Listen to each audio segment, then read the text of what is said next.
I'm committed to empowering lives of freedom and impact through success in sales, specifically tech sales, and the pursuit of self-development.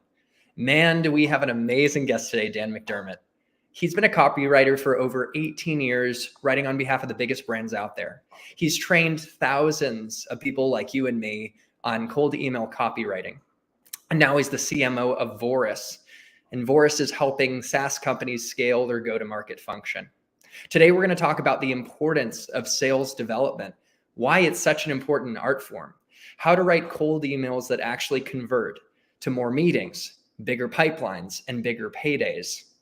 And we'll probably tell some fun stories and have some laughs along the way. If you guys enjoy this conversation, make sure to hit the like button, share this video with more people who can benefit from the message. Make sure to take notes so you can apply Dan's tips in your own cold email outreach.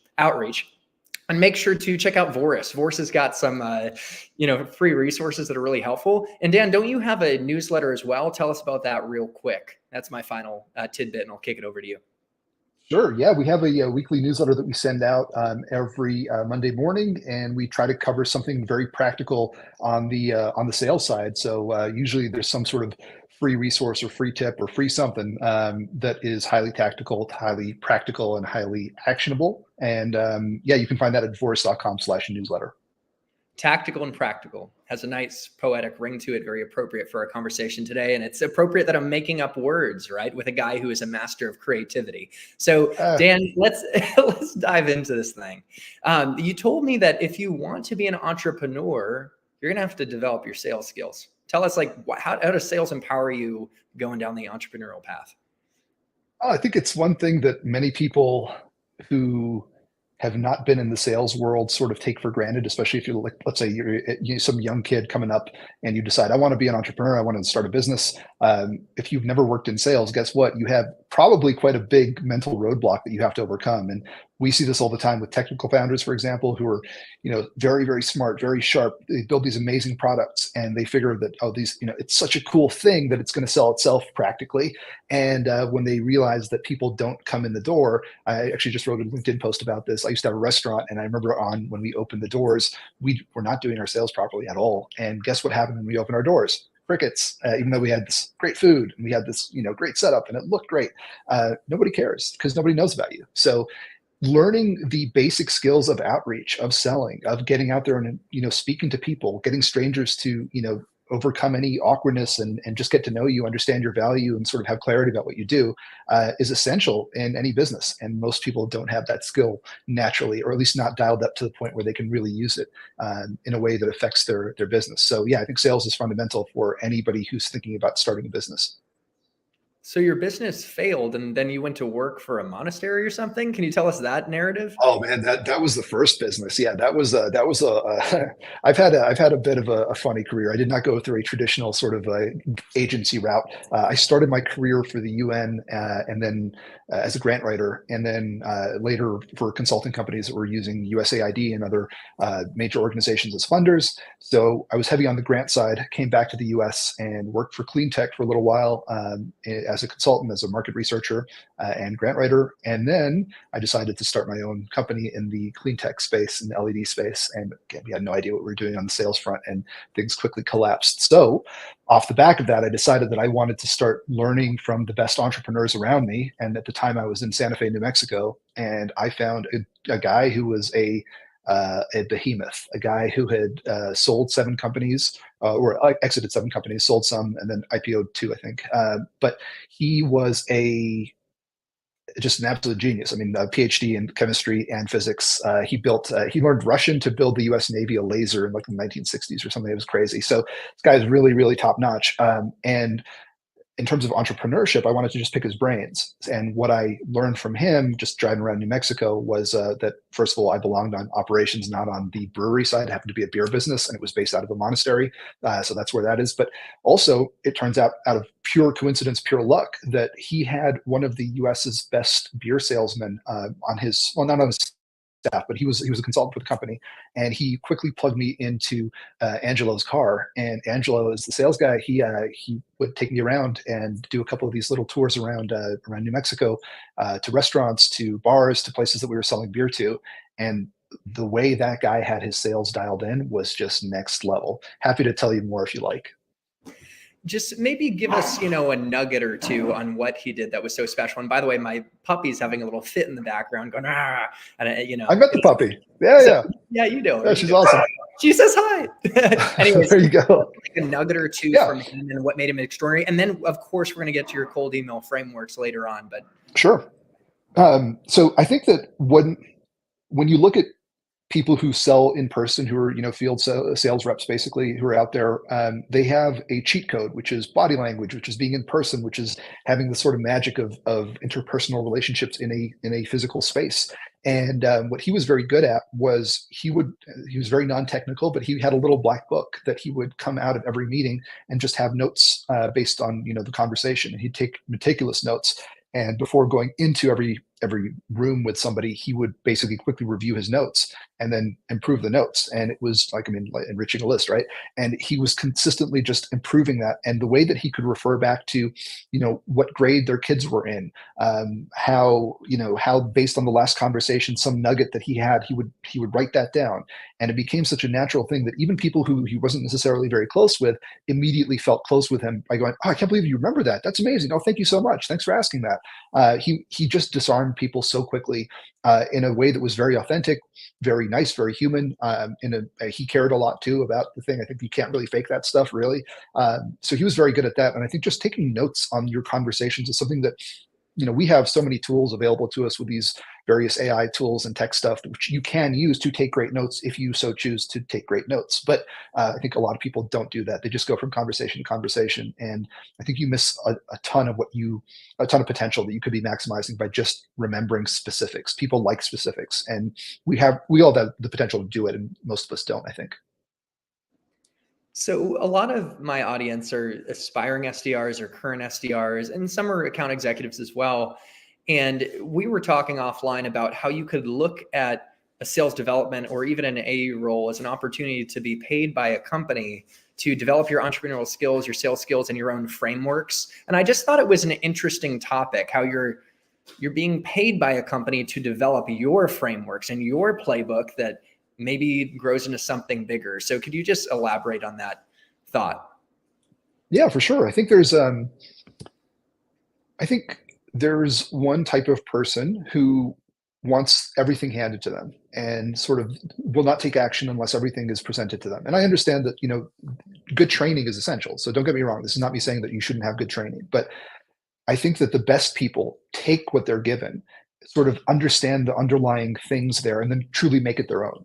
So instead of, take, I don't know, you play the guitar or something, like you take, everybody plays the same chords, I guess, right? Or plays the same instrument technically, but the people who really make it their own, I don't know about you, but I grew up playing the piano, so maybe that's a better example. And I could always, if you give me the notes for most songs, I could probably get through it and I could play it. But I had a buddy of mine called Basil who he could sit down at a piano, and I don't know how he learned it or where he learned it from, but he understood music theory. He understood the underlying stuff, and he could basically improvise and play jazz. And I always looked at that, and I just remember thinking, like, I spent years taking these lessons and playing out of a book, and I am nowhere near that guy, because that guy has made the thing his own. And I think it goes for really any skill, any performance-based skill, whether it's a sport, whether it's an instrument, whether it's sales. It's one thing to just repeat and just become a parrot for somebody, and that'll take you to some places. You can definitely take some good stuff and parrot some good stuff.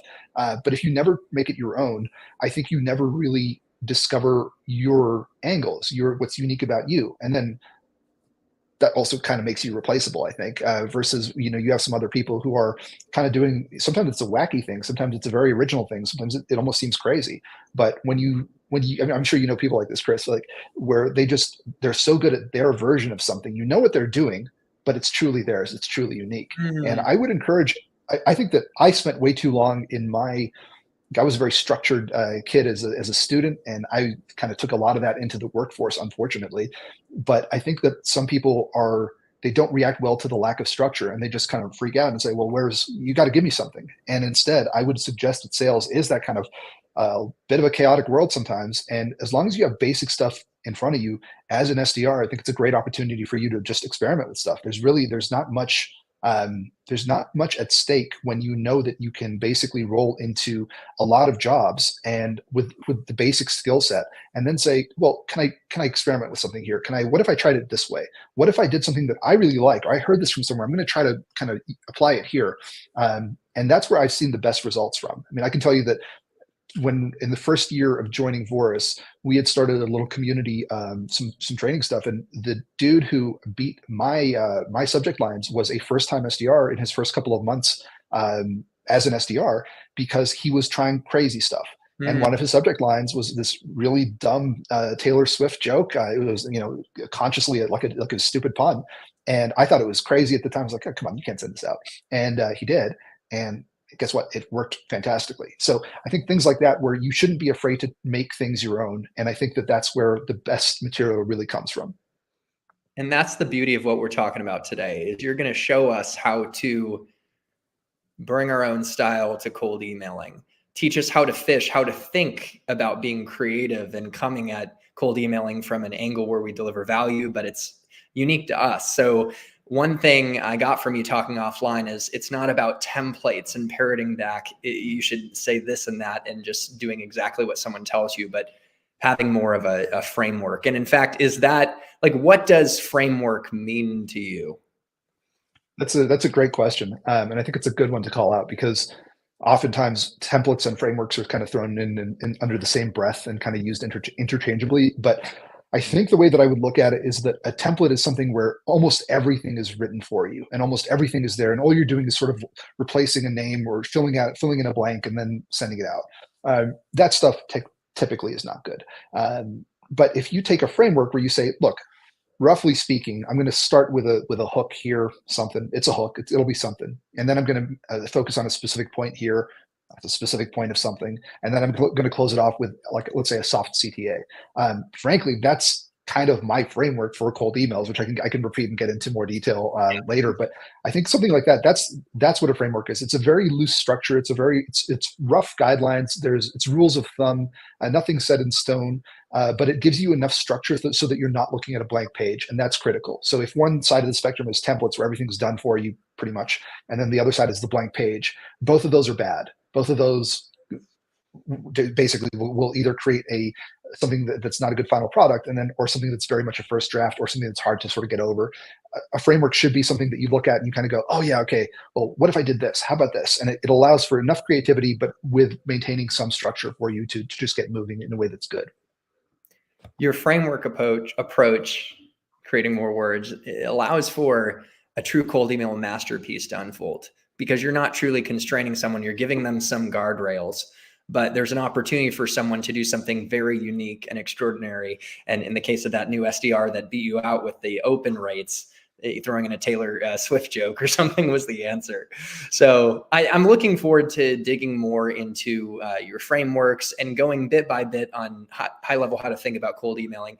I just had one more topic that I had notes on that I wanted to ask you about, because it seems like you're really big on the value of SDRs, especially for marketing departments. And I think that talking about this will instill pride in the aspiring SDRs and the current SDRs that sometimes might feel like the job is thankless. So why do you believe the SDR role is really invaluable, particularly for marketing? In short, it is the best form of customer research that a company could possibly have.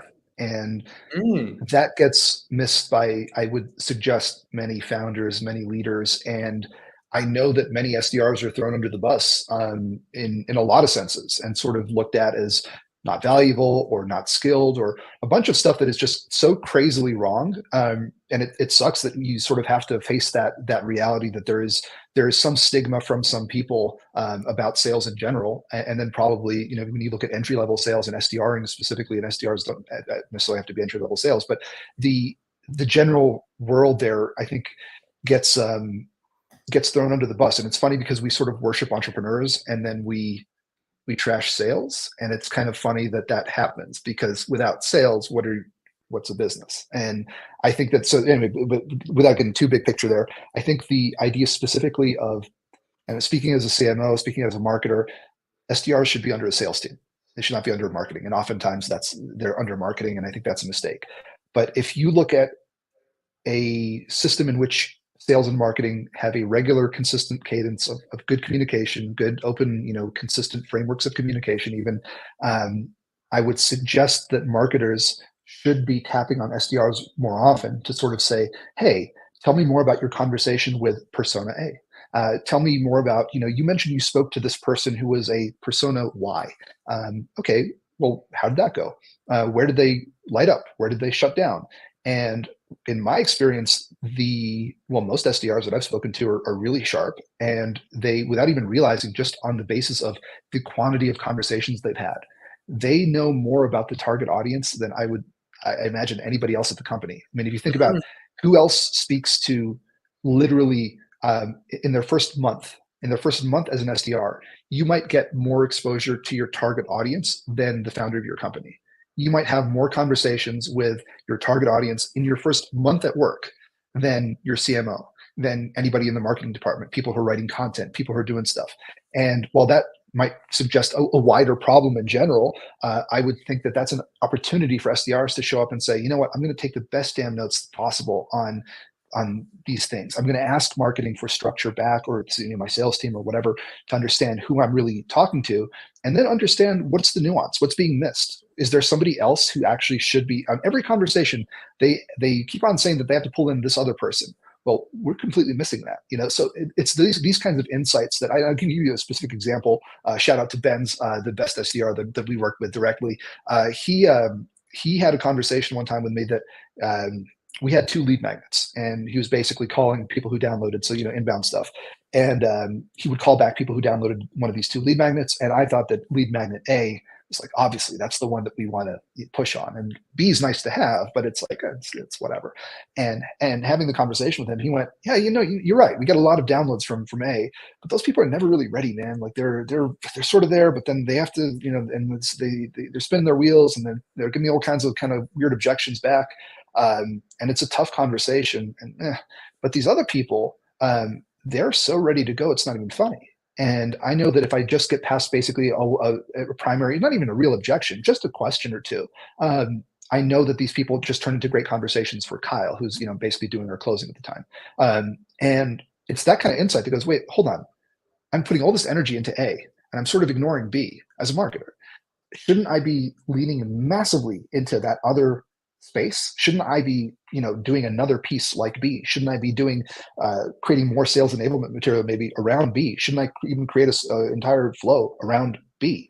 And it's that kind of stuff that you can't really get from a tool. No matter what the best AI stuff out there might help you, but at the end of the day, there's nothing that has really replaced the value of human conversations, particularly from people who have structured conversations with your target market en masse. And there's nobody who does that like an SDR. It's definitely empowering for SDRs to hear that message. Like, what you're doing matters. You're the boots on the grounds, and you're really you have an opportunity to be the voice of the customer back to marketing. So it's really helpful to hear about your SDR that you had mentioned in our conversation went off. What was his first name again? Michael Benz. Michael, shout out, keep up the great work. And shout out to Marco, by the way. Marco Perusa showed up with a great comment. And he said, I guess you could make the argument that a cold call could have the same framework: hook, value prop, challenge, insight, and CTA. Now, Dan, we had talked about all forms of communication being kind of similar and overlapping. Do you think Marco's onto something here? Like, I'd love for you to riff on this point. Yeah, I think you're right that there are repeatable big picture ideas across frameworks. I would suggest that cold calls, particularly the value of an upfront contract, is so important that I think you should be careful around what a hook really is. Emails, and going back to what I was saying about the fact that field reps have, outside sales folks have the cheat code of body language and being in person, where you can, I don't know, you're laughing, you slap somebody on the back, handshake, eye contact, that kind of stuff. Yeah. You sort of have a little bit of that on Zoom calls, maybe a little bit, but even now, like, I have your face over here, Chris, but I'm looking at the camera over here. So if I'm looking over, little things like that, throw it. I'm looking in your eyes right now. if it's on a call, it's kind of funny. That's yeah, even that's a whole other thing in, again, the field sales stuff. Yeah, Which good eye call. is your dominant eye? Which one do you actually try to connect with somebody on? I mean, there's all kinds of questions that can make Thing in you my second lap. guess yourself. But Wow. yeah, for me, it's fun, right? It's kind of funny. This is nuanced, by the way. It's like that actually plays into things, your dominant eye. Hugely, hugely. I mean, it's if you, it's how you are around people. It's things that for some people are very natural, and for some people they have to learn them. But let me just make the point of, when you're in person, you have all these cheat codes. When you're closing, if you're closing via let's say a demo call, where or an actual closing call, when you're on Zoom with somebody, you have eye contact. Maybe you can see at least somebody reacting, or somebody, I don't know, crossing their arms and forward back, or what you see when you're losing them a little bit, and you see where people lean in and kind of go, oh, wait, what was that? On the call, it is the toughest place. The SDR has the least amount of tools to really interact with somebody, and then on email specifically, you have the least. I mean, you don't even have voice to go off of. Yeah. So I think there are structures that are repeatable, and there are, basically all communication, whether it's in content, whether it's in sales stuff, whether it's in whatever, most communication, if not all, can be broken down into AIDA, which is a marketing principle, which stands for attention, interest, desire, and action. And if you structure your stories that way, when you're, I don't know, hanging out with your friends and telling them some funny thing that happened, that's probably the structure you're going to use if you're telling a good story. There is some sort of hook. There is a little bit of explanation. Then there is some sort of desired idea or a funny moment or whatever it is, and then there's some sort of action. Often, desire action is kind of gets blended. But so anyway, I do think there is a place for repeatability, and part of that is, again, making it your own thing. What is your style? How do you want to communicate with somebody? What works for you after 1,000 cold calls, after 1,000 emails? But what works? What doesn't? And leaning into that is where you're eventually going to create the best material for yourself. So yeah, I think maybe that's a roundabout way of saying I agree, but with a little bit of a caveat. Yeah, and one of the caveats you said is an upfront contract is important in a cold call. And I know we're here today to talk about cold emailing, right? And we're going to really get into the meat and potatoes soon. But since you bring up cold calling, I'm going to put you on the spot. Do you have any thoughts on that framework, or excuse me, well, it's maybe a framework, but that upfront contract that you might see to be a best practice on cold calls? Not particularly. I'm not the cold caller in the company, and frankly, like, I was never an SDR. So I've done cold calling on behalf of the companies where it was my company, and I was a solo consultant for a long time, where I would land business by knocking on doors and by cold calling and cold emailing. So I don't have the best answer, but what people can do if they're interested in is just email me. We have our cold call script, and this is something that Kyle developed and has used with.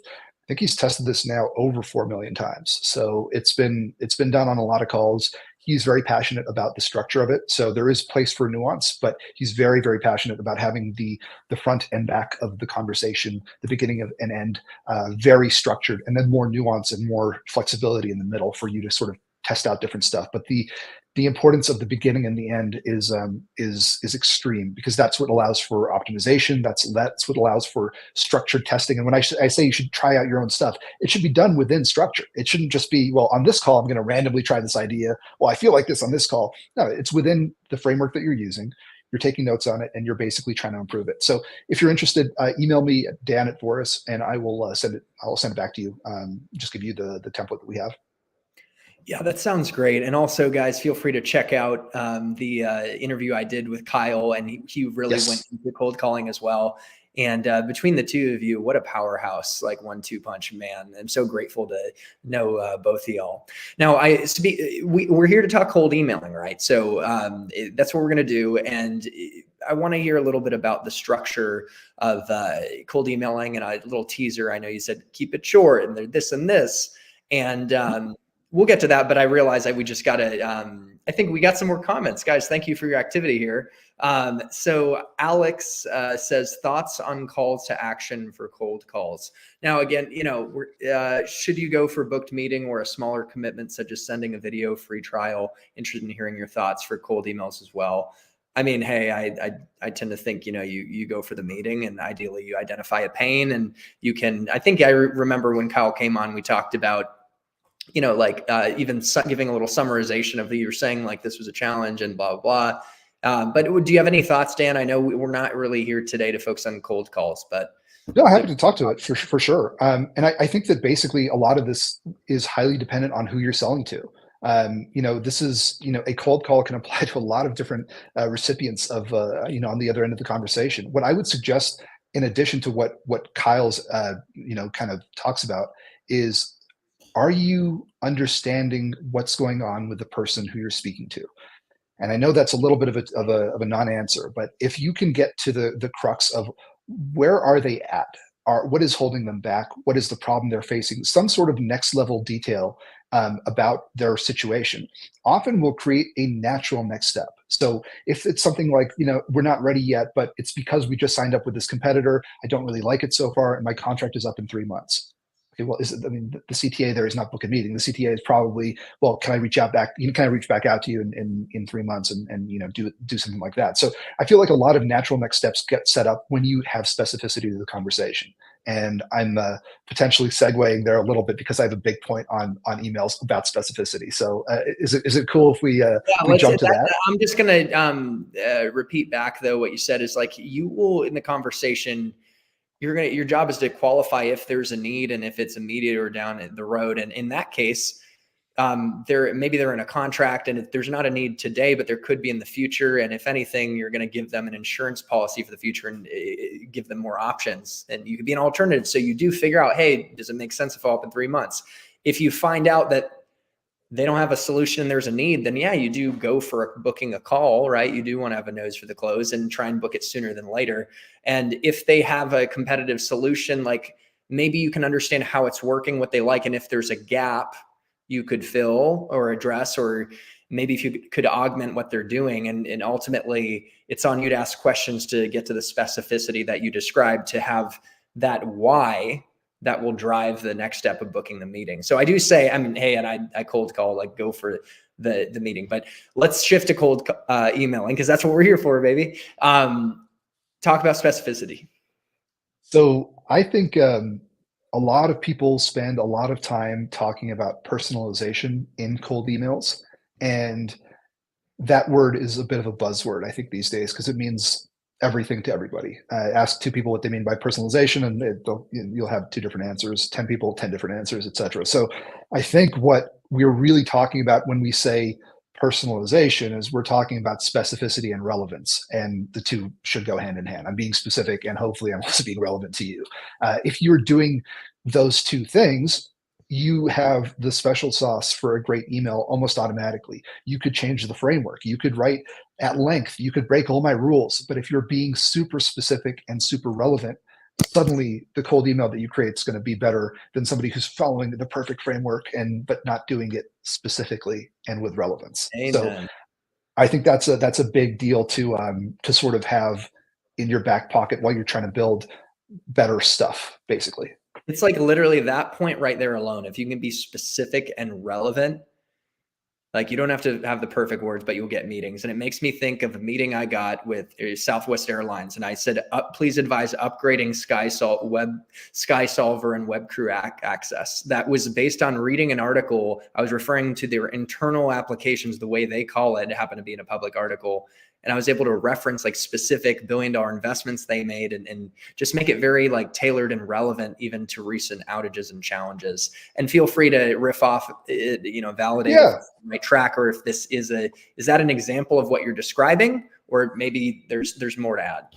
No, totally, it is, and I can give you one of my own. I mean, this is not even email; it's LinkedIn comments, but it's the same concept. It's basically text communication. And by the way, copywriting is not just words. It's just, can I transfer an idea from my head to your head with either words or images or videos or something? That's truly what copy is. So yeah, technically you'll probably get some pushback from some copywriters, but one of the great ones that I used to work with, that was his version was basically, can I transfer knowledge from my brain to your brain, or I think install was his word. I think that's such an insight right there, and you just transferred that to my brain, man. There you go, right? Again, but if you think of the stuff that we do, I mean, I'm talking with my hands a little bit here, but that's even something that we do with communication. So are you doing something that are you rigidly trapped in a box, or are you doing something that is aiding your communication? Is there if you're in an industry where there's a picture is worth 1,000 words, then use the damn picture. Why are you not using the picture? If it's a video, use the video. If the video does not apply to your business, don't use a video. But finding ways to basically come across with as much clarity as possible is important, with efficiency. So clarity, efficiency, relevancy, and specificity, I guess, are the terms, the adjectives I'd use here. And I think there's an element. You mentioned your example.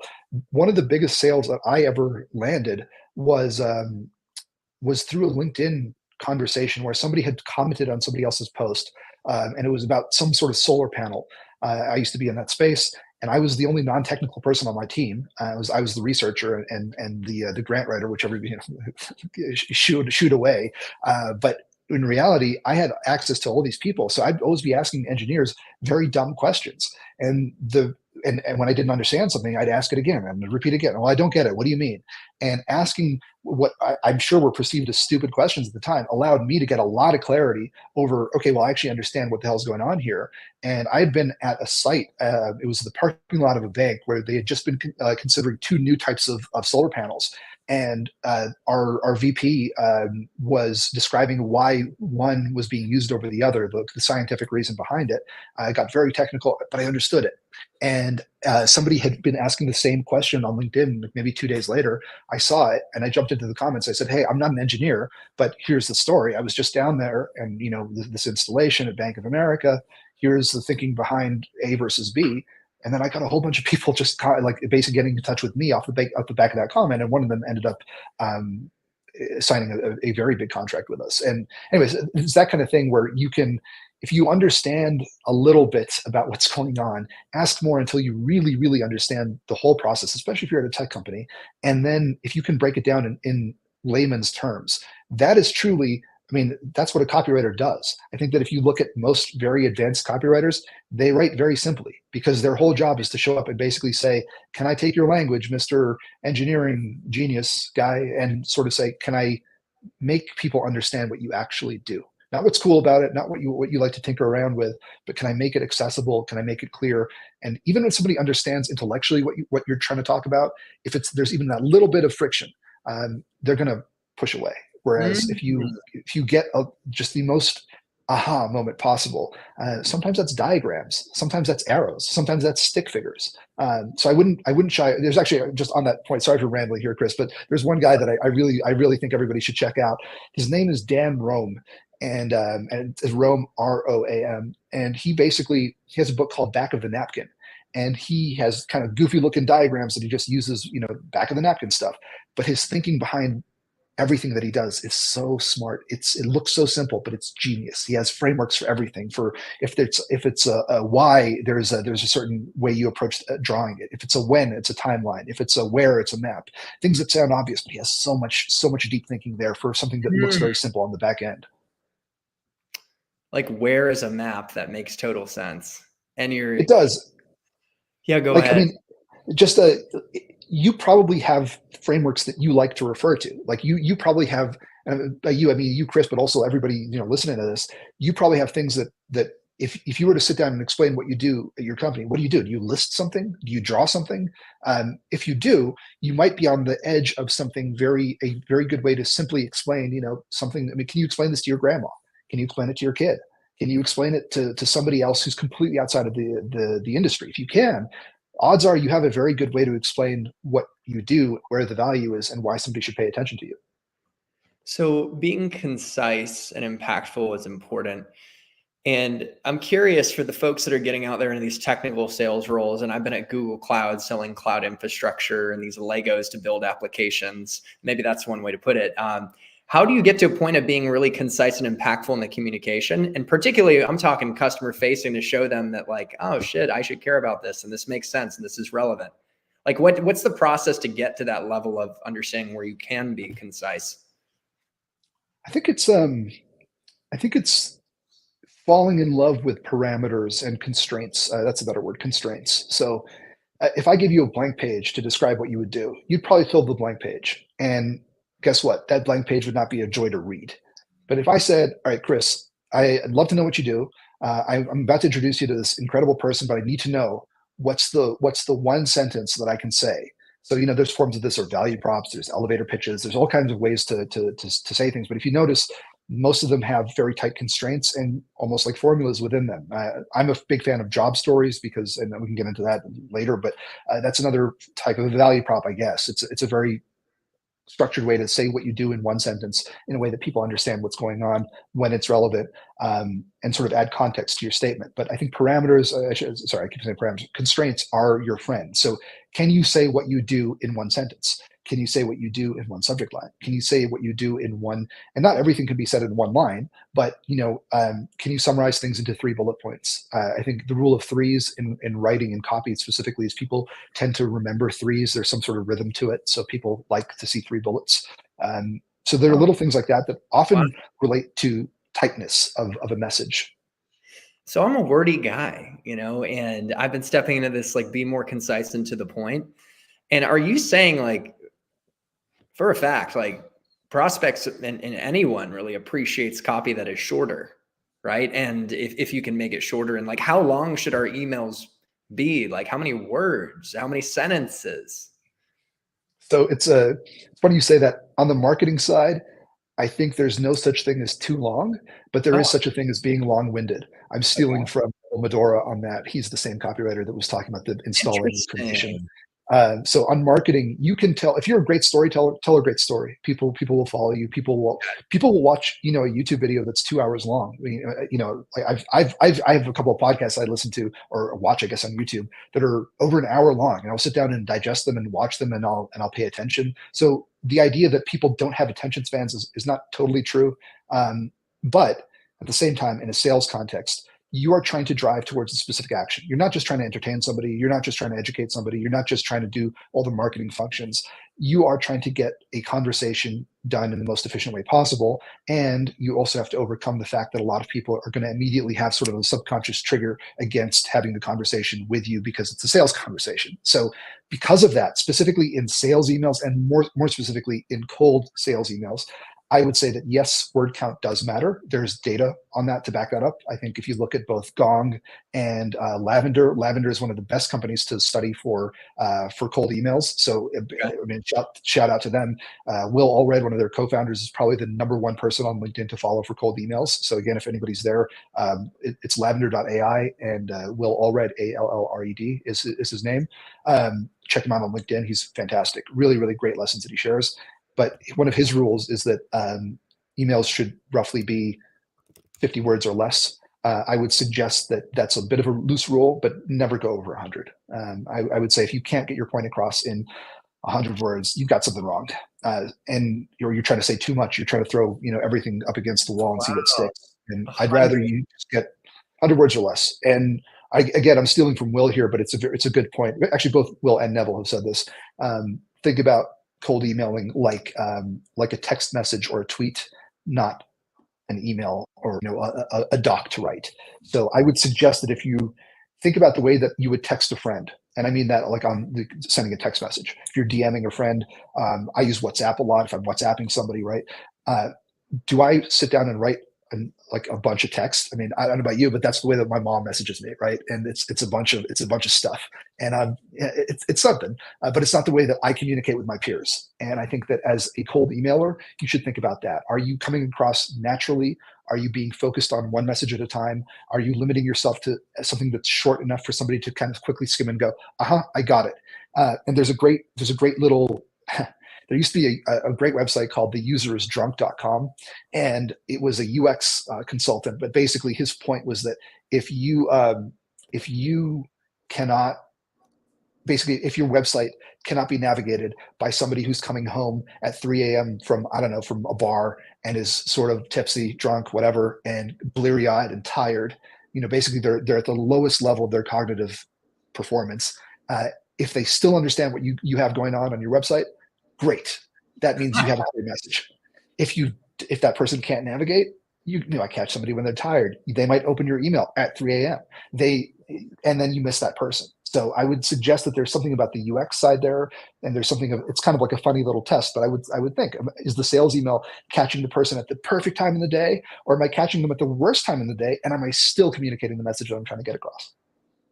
Can you still get a drunk person to have an aha moment.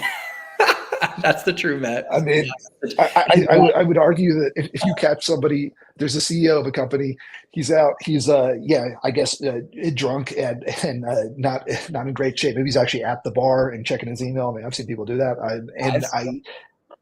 So if you catch that person then, with all the noise going on, all the distractions, all the stuff, and your message is so damn clear, and you're being so specific and so focused and so singular in what you're trying to say, that even then that person goes, oh, holy crap, I have to reply right now. Like with all the other going on, saving, replying something, forwarding to their friends at their company. That's a true test, I think, of clarity and a power of connection. Alex says, haha, I love that. And I don't know, it's a laugh out loud. That was a good haha, wasn't it? Bella loves it. She's here. She's up in the screen. My dad's here. Dad, shout out. When Dan comes down to Naples, Florida, you're going out to the golf club. We're going out to a nice restaurant. Nice. You guys will meet one day. That'd be epic. But you said keep things to one point. That's what I'm hearing. And I am Mr. ADD, and I love throwing out all the darts at the dartboard and hitting all the angles. This is a game changer for me, Dan. And starting tomorrow, because I don't see myself sending a cold email after this, probably gonna just grab a burger and shout out. I'm going to start to use the 1 point thing. But can you, again, speak to the difference of 1 point and one angle versus a lot? Because some companies, like when I was at Google Cloud, we have hundreds of tools and we can solve all these different things, help you save money, get to market faster, turn your data into your greatest asset. You get the point. So tell us about the 1 point. So, and that's a great, what you just brought up is a fantastic point. I think there are many tech companies that are maybe the all-in-one solution for multiple personas. And I would argue that when you're creating a cold email campaign, you should have things dialed down in whatever level of specificity you need to get to, so that there is one thing that you're trying to communicate with that list. So for example, if I have multiple products I'm selling to multiple personas, I might build a campaign to say, okay, well, specifically, I can build hundreds, I can build an endless amount of campaigns if I need to. But for the purposes of this project, I'm going to build one campaign for one persona for one problem that I'm trying to solve for them. And I think going back to that language also is good, is what problem are you trying to solve? So not which one of our products am I trying to sell? What problem am I trying to solve from you or for you? And knowing that you probably have, you probably have 20 problems at your job, or 20 things that you want to fix or get better at, or little markers, a bunch of different things that you're tracking your performance on. But what's the thing that is keeping the person up at night? What's the thing that truly would change their career? What's the thing and that could be on the positive or negative. I don't always want to freak people out, but sometimes, especially in the security space, for example, those guys have the sword dangling over their head all the time. Well, which one is the sword? Which one is the major problem? Which one is the major goal? Which one is the major thing? When you line them all up, and I would argue that even if you have, let's say, 10 talking points for that persona in that moment, there's probably one that sits on top of all of them as the primary one. And that's the one you should focus on. And even if you're off on that and you're wrong, and it's actually number 3 or something on the list, just the fact that you were focused and specific enough in your outreach often signals to the person, well, they know what they're doing. And I appreciate that about them. So I might even have the conversation and and I've seen that happen many times. Brilliant. So specificity at the end of the day is going to help you win, because it shows your thoughtfulness and you're a true professional and your credibility. Focusing on problems and finding one particular problem rather than trying to hit on all of them, but a problem that is relevant to a specific persona is the best bet. And you reminded me that a lot of companies solve different problems and pain points. And it sounds like you stack rank the most impactful problems, and ideally you choose the most painful or impactful problem. Am I onto something? Is that an exercise you go through?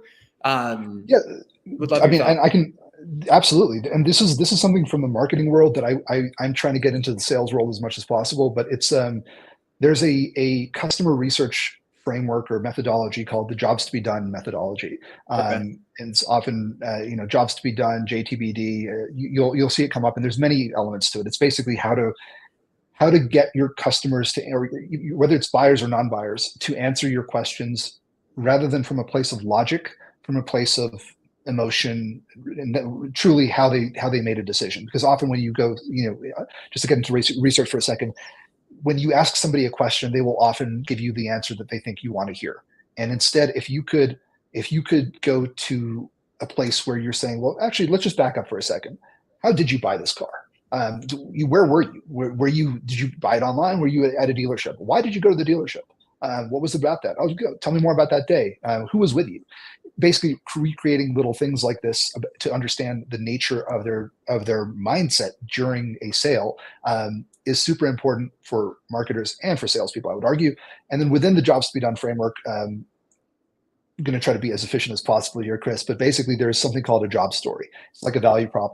But my issue with value props is that they're actually quite broad and they're me focused, not customer focused. So if the value prop is great for when somebody comes to you and says, hey, Chris, what do you do? And then you have a value prop back to them. Or if I go to your website, I'm sort of going to you sort of saying, in a way, well, what do you do? And then there's a headline telling it back to me. Whereas in outreach, in outbound, that person's not coming to me asking me, what do you do? I'm showing up right in front of them and saying, here's what I do. And that's a very different frame of mind. So a job story takes your value prop and sort of rewrites it into the voice of the customer instead. And like, I'll give you the framework for a job story. I have a whole ChatGPT thing that is actually really, really powerful on this front, and I think should be used by a lot of teams. But I get into that in a second. But there's a job story is a framework that basically says, when situation, I want to motivation, so that desired outcome.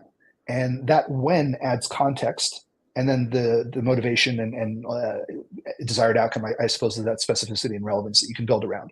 And I can give you a couple examples if you want, if that would help. Yeah, man, we love examples. And I love that we're just getting such a unique perspective on cold emailing from a CMO, from a copywriter. Because I will say cold calling is powerful. Like, it's like spear fishing. It's messy and sloppy, but if you get them, like, you get a big one.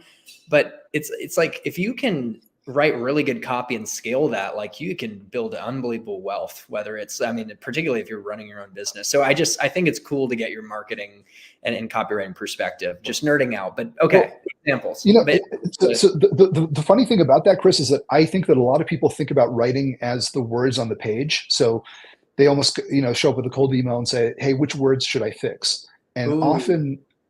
often that's not really the question to be asking. It's, am I taking the right angle? Am I even, like, this whole thing, is this even correct? Does it look awful? If it looks awful just visually, if it like just a big wall of text, it might be this brilliant information. But if it's just a big wall of text, you're smiling. If you send out walls of text, yeah, because I always tell people, like, people don't want to read Moby Dick, and they might not even read the email just because of the optics. Imagine that. You could have the greatest email, but that's why I'm smiling. Like, I don't know if I'm onto something here, but like, I've seen some. Very true. Like, I've seen long texts. I think my dad's on here. Dad, you've sent some long texts, and I was like, almost didn't read. Of course, it's Dad, so I read it. But yeah. There you go. Don't throw Mr. Bussing under the bus here. I just got that. Not even intentional. So those are the questions that I'd be asking. Those that when you're studying your copy, or when you're studying people who have strong copy, like strong emails, is it truly the word choice that matter? I mean, the word choice does matter, but it's the last thing that matters. I would suggest. For example, when I'm editing somebody's stuff, I'm looking for idea and angle first, then I'm looking for structure, then I'm looking for readability, then I'm looking for word choice. And so it's kind of in that order. And I would one more time, if you don't mind. That's brilliant. I want to take a note. So idea or angle, that's the primary thing. Is this just the right place to start? Am I focused on the right problem? Maybe is another way to say it. But just broadly, have I chosen the right door to go through? Okay. The next area is structure. So is this logically structured, where there's, like we just went through that framework of saying, is there a hook? Is there, or using ADA, is there attention, interest, desire, and action? Is that general structure, just roughly, is that there? Do we have a CTA there at the end? For cold emails, it's really simple. It's hook, it's body, it's CTA. And then then I'm looking for word choice, I suppose. And if we're if we're choosing things that might be off-brand or things that might be too aggressive or things that might sound strange or something that maybe it's a buzzword we don't want to use. I mean, things like synergy. I know what that means, but I hate the word. It's going to Yeah. turn me off. Or can we just say, are we using lofty language for no reason? Can we simplify that down? But clarity comes from the thought and the structure first before before everything else. So Yeah. I think that's a mistake that many people have, that their writing would get better immediately if they just took a second to choose the right thing to write about first, and then worried about the actual text later. What a paradigm shift. Like we get caught up on the words, and it could be on cold calls too, right? But it's actually the approach and the underlying angle. So that blew my mind in the best ways.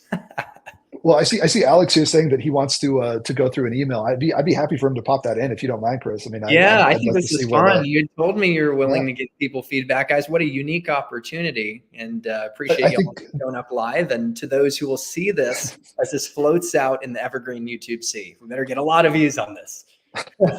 Well, let me throw out one more idea here that I think a lot Yeah, of people yeah. And can Alex, and benefit from. maybe we'll come up with it in the meantime. But yeah, let's Yeah, get yeah, sure. I mean, take your time. But I think that the best exercise that anybody could possibly do is practice, and it's structured practice. So what I would, are you familiar with what a swipe file is, Chris?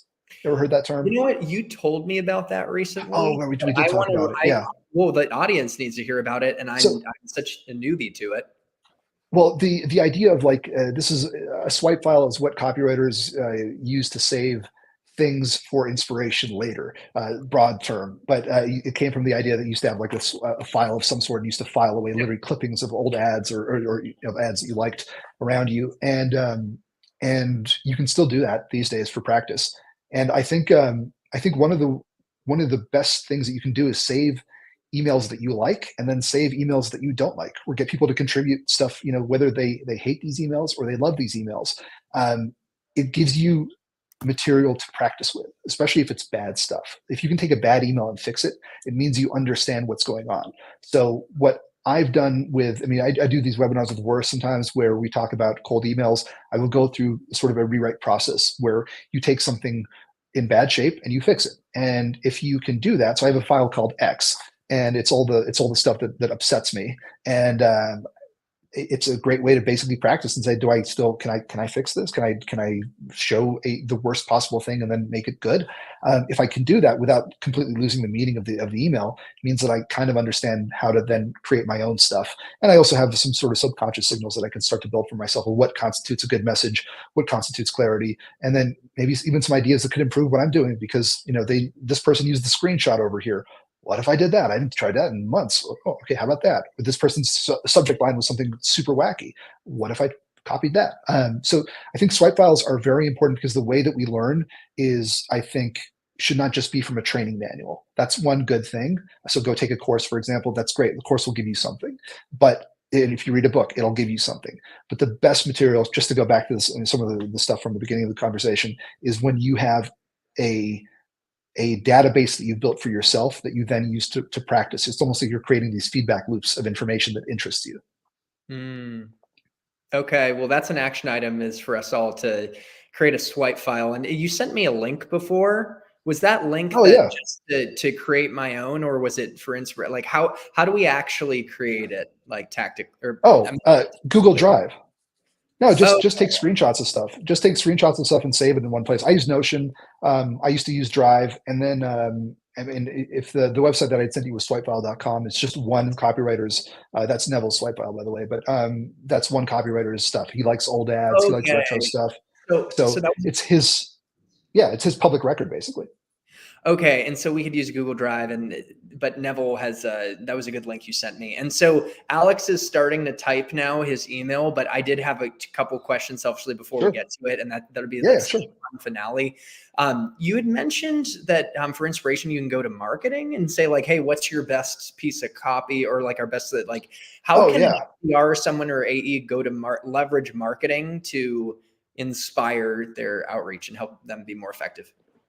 So marketing has probably created a ton of material already, just a ton of content that your target audience probably finds valuable in some sort of way.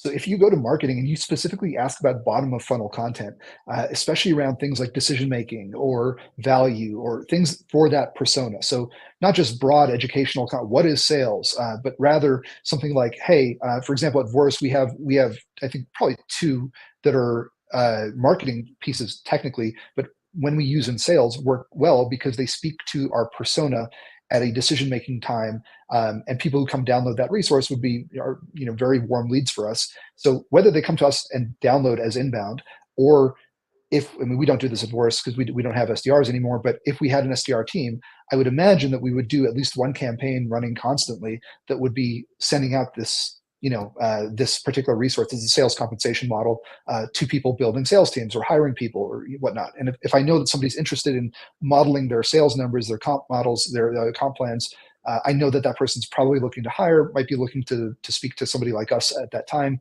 That's an example of content that marketing often builds that sales doesn't know about.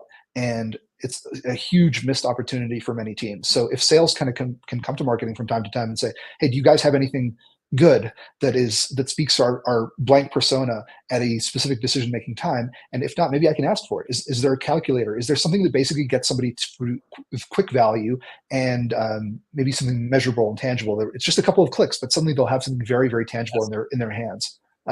Yeah, so the solar energy industry does this all the time. You can see this in their inbound where they have calculators all over the place where you put in your zip code and then it pulls automatically all this stuff. And then basically it'll tell you with 2 clicks how much money you could be saving on a monthly basis.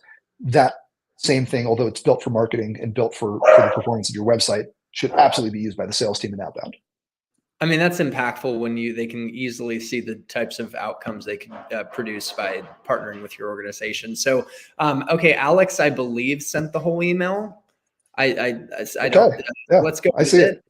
And he said, I mean, I'll read it for the sake of the audience, but the context, selling digital marketing services. This offers specifically DFI managed Google ads. Do it for you. It sounds like manage Google ads to current Google ads advertisers. Additional context, Google ads are challenging, lots of ways for people to get lackluster results and burn money, high cost per lead, low lead volume, etc. So here it is. Hi, Dan. I saw you're running Google ads. Please don't worry. I didn't click on them. I know how expensive clicks can be. That said, I know sometimes using Google ads can feel like you're lighting money on fire. Would you be opposed to having, I like that. Would you be opposed to having me send you a brief video with 3 tips you can use to get better results? I'm using some of the same optimization tips now on a current campaign and getting better results. I don't know if there's like a sign off or anything, but what are your thoughts, Dan? So Alex, I think it's a good email. I'd be curious to know how it performs, if you have any stats. But what I would suggest here is that in your context setting, you have some really good stuff that probably should be mentioned or called out directly, where the frustration that the person has is probably that, hey, I've already worked with an agency, I've gotten burned, or I did this before, it didn't work, I tried it on my own. There might be something where the experience has not been good for them. I can tell you that that's most people who you'd probably be selling to if there's, again, let's say you're targeting CMOs in this case. And you're constantly getting pitched with things like this from services that I don't know why I should trust you. So I would suggest that starting from that point where you know what my mental state is, where's my suspicions, where's my blockers, where are my things that I don't like, and I would suggest that there's proof would be important. So maybe something that I might tweak here a little bit is that, hi name, I saw you running Google ads. I like that little bit about, I didn't click on them. I know how expensive clicks can be. I also like your little visual about the lighting money on fire. I think that's good. Yeah, I like that.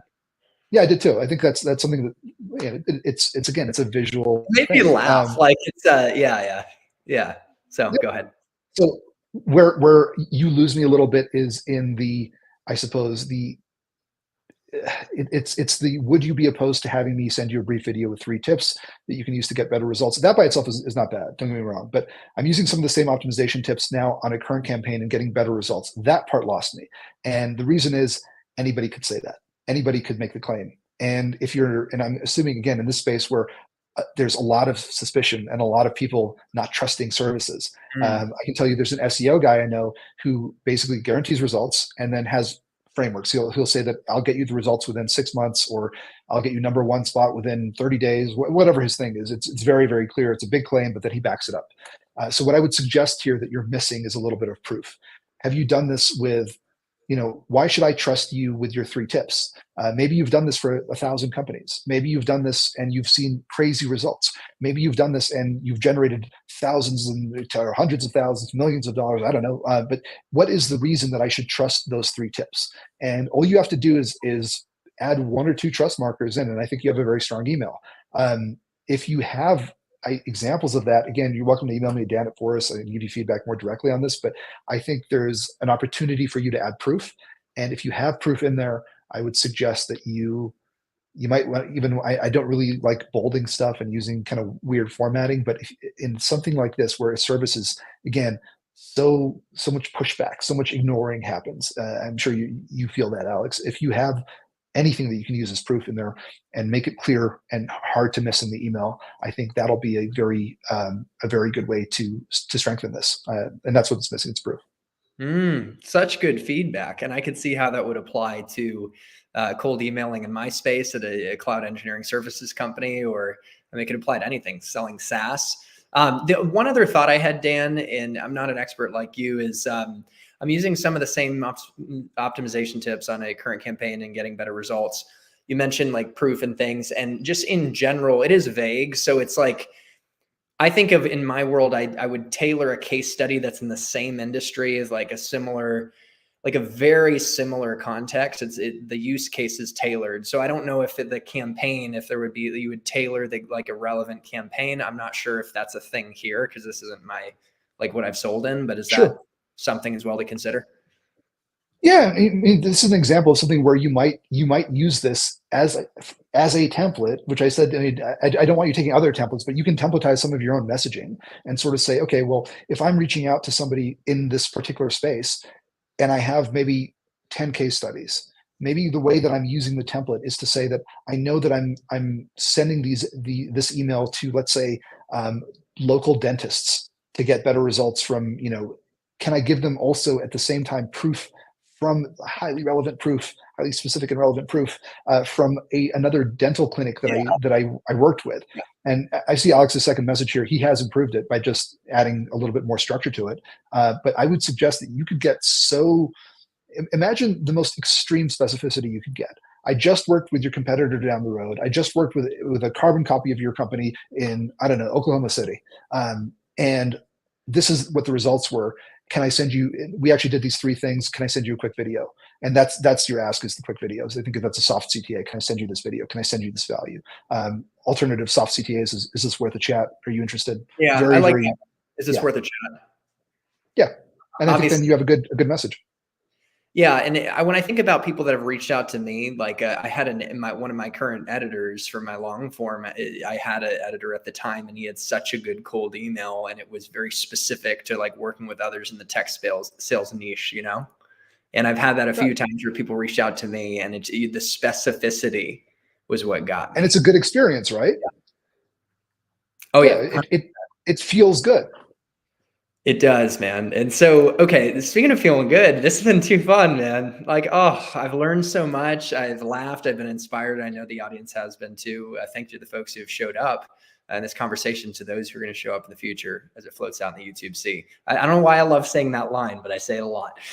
Okay, let's wrap this up with some thoughts, maybe like 1 or 2 questions I have for you. Talk about the importance of experimentation in like cold emailing, and like, how can we think about experimenting to improve? That's one topic I want to get your thoughts on. Yeah, so I think structure within your optimization is important, and there's a million different ways to do it, and every team does it differently. So I think people argue about this all the time and get caught up in the hows and the whats. But the simplest way that I would look at it is basically, on a monthly basis, are you testing something specific about your email? And that could be a totally different email if you really want to get wacky and totally change things. But the best way to do it is say that, okay, I have an email that I've set a baseline with. I know that the baseline is, I've got X, let's say I have a 10% open rate, and I have, let's say, a 20% reply rate. And if you're tracking anything else, maybe there's a click, maybe there's something else that you're tracking, but keep it very simple is my point. And then create a baseline. Once you have a baseline, can you just do one thing on a monthly basis to with a little bit of educated guessing, improve. And one of the things that, for example, I mentioned a very low open rate. Well, if it's a low open rate, you either have a data problem or you have a subject line problem. So that means that this month I might test something on the subject line. And then if it still doesn't fix, maybe it's the data, as a next step. But the main thing that I see with most teams and most individuals is that they don't know their numbers. So this is very much what the drum that Vouris beats, is that whether you're an individual rep or you're leading your team, the fact that most companies can't tell you what their major campaigns are doing in terms of stats without having to look them up, I think is a major problem, because they don't know immediately what they're going to be testing next month. So I would suggest that getting ready to fail with many tests is part of the game. I think a lot of people get discouraged when they try something and it doesn't work. That's the entire point. We're trying to eliminate things. We're not just trying to find the perfect thing with one little test. We're trying to make incremental improvements consistently and constantly. And then also, if something doesn't work, well, we then drop it. So is that a fair answer? I feel like there's much more technical stuff that can be done, but I think that's actionable. We're over time, but selfishly, I couldn't help it, man. And I just have like, I'm a rambler.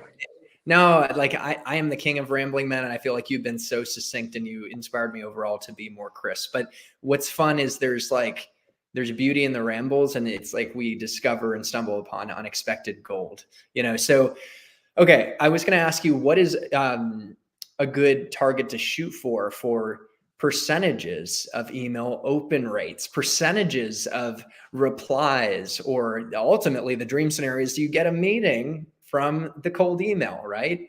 And so you talk metrics. I know Vouris is incredible with this.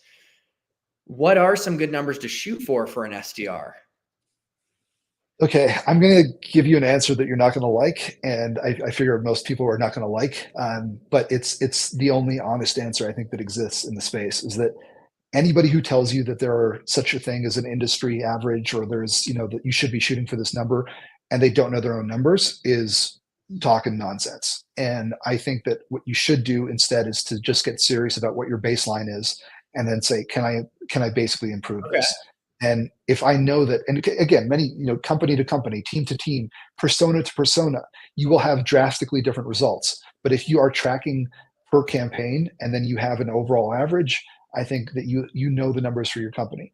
And based on that, if you basically have a never-ending goal to improve. And let's say that I have, an 80% open rate. If I have an 80% open rate, something crazy is going on. Obviously, it's extremely high. But also, maybe the audience is really, really, really, really, really interested in what I have to say. And maybe doing one little tweak could get it to 90%. Who knows? We don't know any of this stuff. But I think it's important that it starts with tracking, and then from tracking it ends with, I guess, just a constant, there is no end, a constant optimization where we're just, with curiosity, with intention, testing new things about our emails and trying to see if we can improve, sales, meetings, and I guess the open rates of the clicks. Okay. Because one campaign I was looking at had let's say a 25% open rate. I realized it's going to be different from company to company. If I'm in a services company, which I am, it's different than SaaS, right? Especially like a exciting new SaaS company that's a great hook. However, more broadly, is 25% based on what you've seen across like different companies? Is that, and I don't know, I'm putting it on the side, is that bad or is it good, or you can't tell? Like, do you think a lot of companies can get like their SDRs firing at 50% open rates? Like, and you could give me the answer I don't want to hear, but I'm just had to throw that number out. I mean, look, I let's say that I would get concerned if I heard certain numbers. So if I heard that you were getting 1%, opens, or you were getting very, very low sales, or we tried this thing out for 2 years and we got no sales from it, there's some deeper problems there. So I think that, yes, there are some extreme numbers that would definitely cause concern.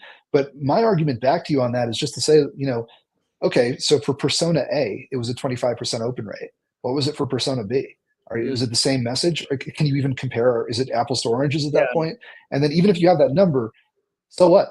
Does it matter? Because next month, if you just have the same number, again, does it matter? Or if you double that number, doesn't matter. I think that that's the more Yeah. important thing, is that it's not the snapshot of the moment. It's what are we doing bigger picture, and is there a journey here where we're going in a good direction over 6 months Okay. rather than, and if you're just stagnant, that's also a problem.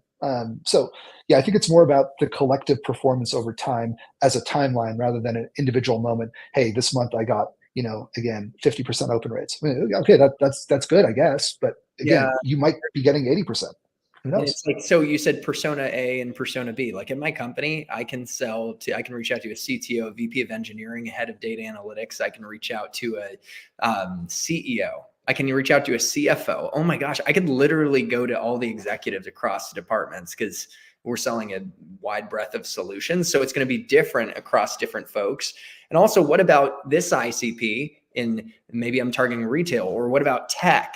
Right? Like those are different ICPs. And also another thought is, what if you get a 25% open rate, but you get meetings with like billion-dollar companies that like turn into monster deals? So, I mean, you just basically got me thinking there's so many factors and so much I complexity mean, and variables that we can't account for.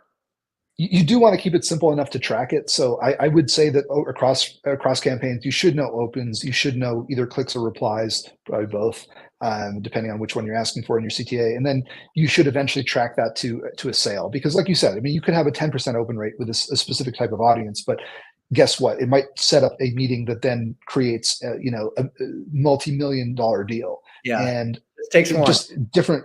Well, exactly. So, and it That's why I is love therefore a sales. 10%. I mean, that's a real thing, though. So if you know your numbers, you can with confidence say, look, a 10% open rate might sound low to you, but in this industry, I've been in this industry for 5 years, let's say, and then I know that this is just the nature of the game here.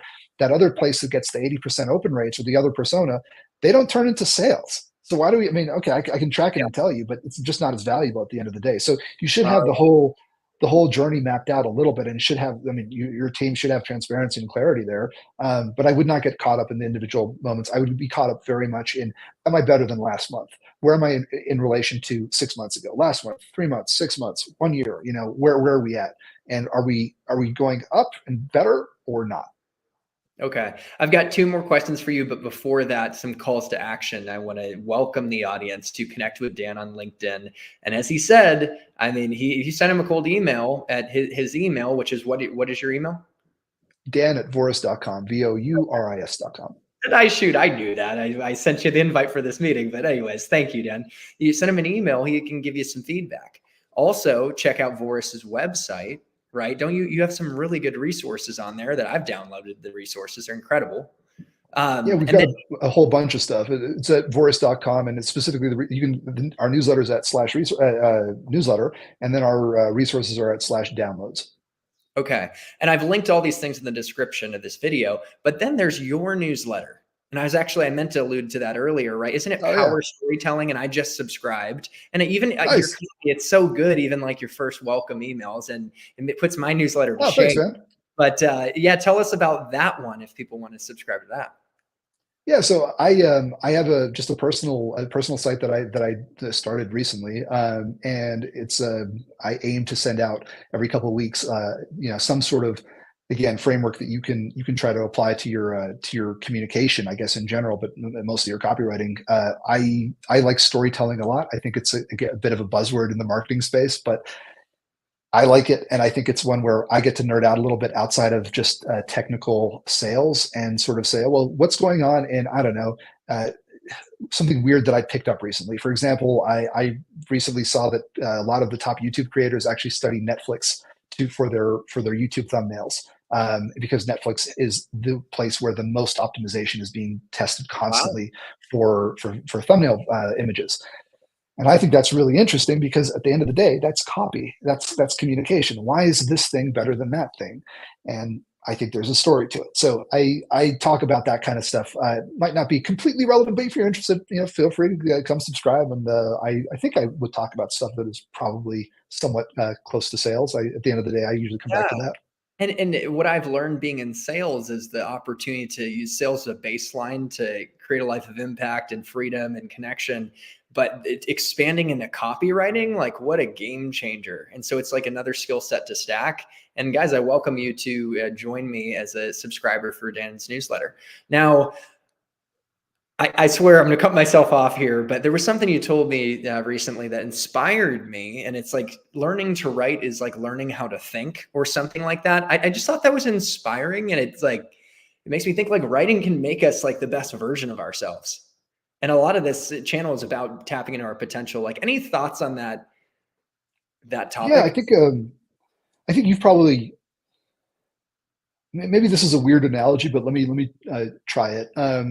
If you were to close your eyes and picture, I don't know, yourself on a beach, the first version of that immediately is probably really rough. It's probably just the concept, the feeling of a beach maybe, but you can't really see stuff. But then when you start to just sit in that for a little bit, and then you imagine what's the sound like? Do you hear the waves coming in? Is it a hot day? Is the sun out?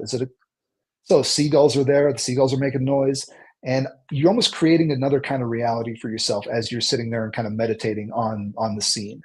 And I think that there's something really interesting to that. You started with a very rough idea, and then just with a little bit of thought, you've then created almost an alternate reality. You've created something very focused and very crisp. And that's ultimately, that's what self-hypnosis is. That's what stuff where visualization stuff, that's what that is.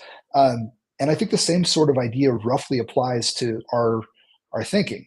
When thoughts come into our minds quickly and pass through our heads and leave, and we don't really have much grasp over them. They kind of slip through our fingers. But if you take your thoughts and you're thinking about your work, about your life, about whatever, and you start to write them down, it almost makes them real in a sense, and they might be very rough at the beginning, but with a little bit of work, with a little bit of care, you suddenly improve them and you make them incrementally better very quickly, it turns out, with just a little bit of effort. And I think that there's something very, very powerful to that in the sense that just because I don't have the perfect idea right away doesn't mean I shouldn't write it down. And the best copywriters in the world, the best writers in the world, the best, I would argue, artists and creators and stuff in the world aren't afraid of getting a rough first draft down, because they know that they're going to come back to it, rip it apart and do it again and do it again and do it again. And they're not afraid of just putting in the reps to make something better. So maybe a roundabout way of saying, I think that if you approach what you're trying to get out of your head as a rough draft and something that has no structure, it's just a thought. Maybe it's a cool angle I might talk about my product with. Maybe it's I got this email from somebody else. Let me try that out. I don't know what that looked like. Well, I'm just going to get something down. And when I do the copywriting sessions, you'd see that I'm just making mistakes left and right. I'm just writing down stuff, and it's garbage, and just mistake after mistake after mistake. And then somehow those mistakes turn into some pretty good stuff, and then some better stuff, and then some really cool stuff. And I would argue that that's what many people don't do. And it is what naturally, I think, a developed thought, a developed story, a developed framework, a developed message, a developed piece of copy requires. So not sure if that totally answered the question, Chris, but I think there's something to that about learning to embrace a process of thought development or writing development or whatever you want to call it, so that taking it from rough to polished is not scary and not unenjoyable either. What I got out of that, what you transferred to my brain, is to get our rough drafts out of our head, our rough drafts for our sales pitch, our rough drafts for our book idea, for our new business, and get it out of the head and onto paper and iterate our way to greatness. That's what I got out of that. It's what you did something really important though with Alex's email that we just kind of looked through briefly, is that you read it out loud. And even that is an act of a next sort of look at something. So Alex gets something down on paper. Okay, that's going from Alex's head to paper. Now you've read it out loud. We see where you stumble on something. You see where there's some moment of like, wait, that doesn't sound right. You wouldn't have seen that without reading it out loud. And then once it's out loud, we go back. So it's just this iterative thing of we're bouncing stuff between our brains. We're bouncing stuff down from paper back to our own brains. We're bouncing stuff around.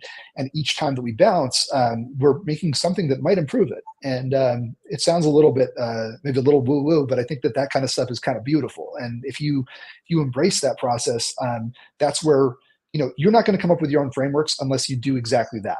If you are sitting here, with no paper, with no nothing, and you just close your eyes and you go, okay, I'm going to develop my own framework about how to get my company stuff across. You're not going to get anywhere. You may be a little bit. You'll get some idea form, but unless you start getting it out of your head onto paper, into some sort of form, diagram it, draw it, video it, speak to it. That's where things become clear to yourself. And then you also find places where you naturally lean into things. So maybe that's a broader communication point, but I think I think that's the way to just get better at your own process of creating.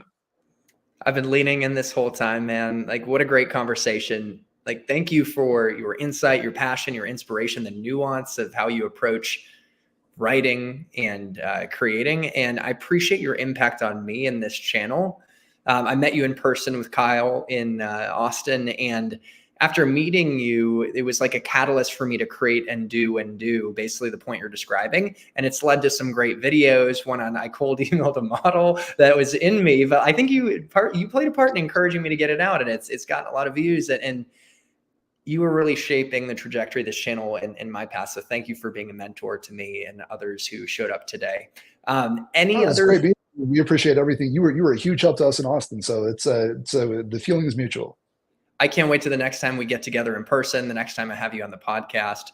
And guys, you know that you can check out all of Dan's resources and Vouris's resources linked in the description of this video. Any other final thoughts as we close out this conversation? Yeah, maybe just on that note, I think I don't know about you when you were in your early 20s, and I would imagine that most SDRs are roughly probably somewhere in their 20s, or if you're even coming new to sales and you're far beyond that. I mean, I've met SDRs in their 40s, and I would just encourage you to not be shy to make things your own, and learn. Of course, use resources, but ask for things, practice things, and then really write your own sales book, basically your own playbook. If you do that, I think you'll enjoy the job. You will be much more effective, and then ultimately you'll turn into a pretty powerful communicator and creator, and skills that'll arm you with business forever. I feel like you just distilled the path that I'm on myself, and I think a path that people in this audience see for themselves as well. So I am too. Like, yeah, it's fun to be on the journey. Shared path. Seriously. Once again, Dan, thank you. And to the audience, appreciate you showing up. To your success in tech sales and in life, happy selling and happy living. And we'll see you in the next one. Cheers, y'all.